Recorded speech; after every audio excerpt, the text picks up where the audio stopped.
നമ്മുടെ ഇന്ത്യൻ സിനിമയുടെ തന്നെ ഗതി മാറ്റിവിട്ട സംവിധായകനാണ് അനുരാഗ് കശ്യപ്. ഡയറക്ഷന് പുറമെ അദ്ദേഹം ആക്ടിങ്ങിലും കയ്യടി നേടിയിട്ടുണ്ട്.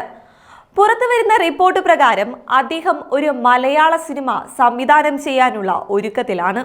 ചിത്രത്തിൽ നായകനാവുക നമ്മുടെ ആസിഫ് അലി ആയിരിക്കുമെന്നും ഒരു റിപ്പോർട്ടുണ്ട്. മലയാള സിനിമയോട് തനിക്കുള്ള സ്നേഹം അനുരാഗ് കശ്യപ് തന്നെ പലപ്പോഴായി ഷെയർ ചെയ്തിരുന്നു. ആ സ്നേഹമാണ് അദ്ദേഹത്തെ റൈഫിൾ ക്ലബിലേക്ക് എത്തിച്ചത്. എന്തായാലും അനുരാഗ് സംവിധായകന്റെ കുപ്പായമണിഞ്ഞ് മലയാളത്തിലെത്തുന്നുവെന്നത് ആരാധകർക്ക് വളരെയധികം ആവേശം നൽകുന്ന ഒരു വാർത്ത തന്നെയാണ്. മലയാളത്തിലെ യുവനടന്മാരിൽ ഇന്ന് മുൻനിരയിലുള്ള താരമാണ് ആസിഫ് അലി.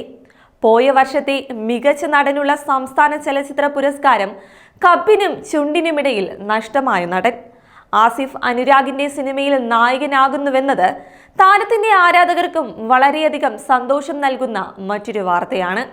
അതേസമയം സിനിമയെ സംബന്ധിച്ചിട്ടുള്ള ഔദ്യോഗിക സ്ഥിരീകരണങ്ങളൊന്നും ഇതുവരെയും ലഭ്യമായിട്ടില്ല. വാർത്തകളോട് അനുരാഗ് കശ്യപും ആസിഫ് അലിയും പ്രതികരിച്ചിട്ടുമില്ല.